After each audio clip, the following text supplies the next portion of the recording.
Well, Dr. Nachi Sinha is here with us today. He was here last week, and we've got him back already to talk about his second chapter in the book Empowered and Strong, Navigating Safely Through the Storms of Life. And that second chapter is called Coffee Mug Spills. And good afternoon. How are you doing, by the way? Doing really well, Toby. Thank you so much for having me back. And, Yeah. I really enjoyed it last time. So thank you for this. Yeah, it feels like only a few minutes ago that you were here last time. It does. It does. Yeah. The miracle of science. So this chapter, it's quite a good analogy because it's about how we go through our lives thinking that we need a bigger coffee cup, but actually we're not really making good use of the one we've already got. Right, right, right. I mean, the idea is that as human beings, right, we're always looking at, how do I better my life? How do I get, more happiness, less stress, money, whatever it is that we're worried about.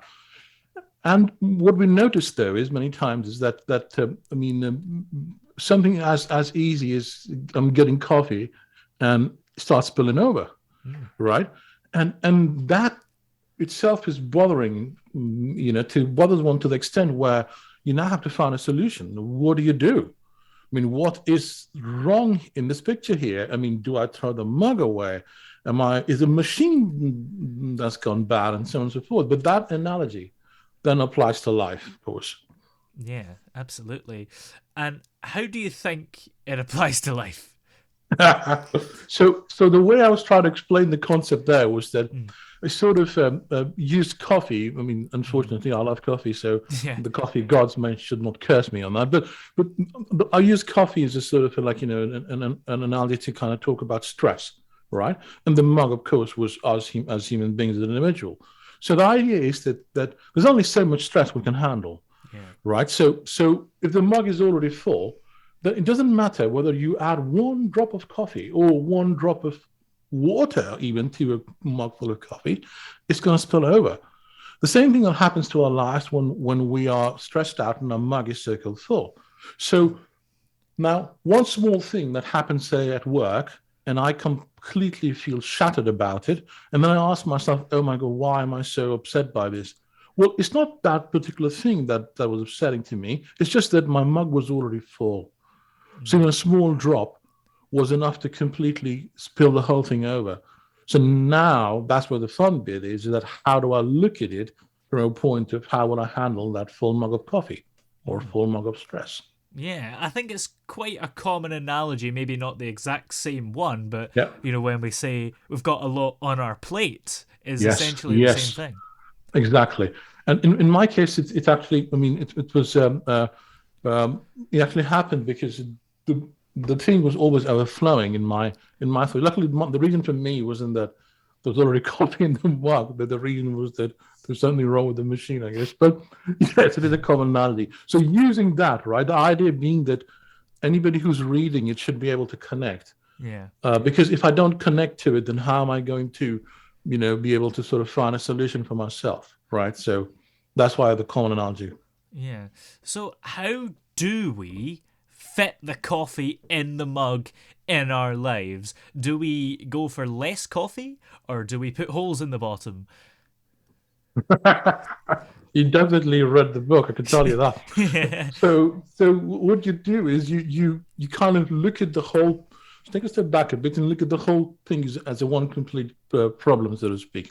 Mm. So in order to make sure the mug doesn't spill, there are different things that needs to be done. Number one, what one can do is stop the coffee from coming in. Number two, what one can do is make sure there's not coffee in it already. And number three, of course, is to make sure that the bottom is also there, or it's not a bottomless mug, so to speak. So in life also, right? We can control stress, Mm. which is the coffee coming in the mug. But the problem is that it's not always possible to control stress. Well, everything we do has a small amount of stress, and we handle it because it's not spilling over, right? That's the whole idea. So, how do we control the stress coming into our lives? And once it's come to our life, how do we empty the mug? Which is, how do I take care of the stress? And different things can be used, like doing things you like to do, exercise, and so on and so forth. And then even after the mug is, let's say there's already coffee in the mug and it's full, how do we find a way that if there is excess coffee in the mug, should we make holes at the bottom to make sure that if for some reason this is one of those kind of mugs which this is this kind of coffee that doesn't stop coming, and that's what happens when we become ill, right? With depression and so on, where the stress is just so intense that now I have become unwell. So in that case, the analogy I used was that getting help with regards to medication and so on, which is like making a hole in the bottom where the stress doesn't affect you as much as it would otherwise. And it's hard, though, to stop the coffee coming in because nobody goes out of their way looking for stress. Yeah. That would be weird. Yeah. Yes. And that's the thing, Toby, though, isn't it? Because, I mean, we have problems, and all kinds of things, right? I mean, and some problems aren't even problems. Some are good problems. For example, I'm looking forward to this conversation, right? So this is supposed to be a good thing, and I'm enjoying it like I did last time. But guess what? It was stressful. Why? Because I want to make sure the mic is working. Yeah. So you can see how stress isn't always a sign of something bad. Good stuff also leads to, now, for example, if my mug was already full, the idea that the mic isn't working would have sort of tripped over the whole thing, right? So talking to you right now, you'd say, "Hey, man, are you all right? Why are you so upset?" And so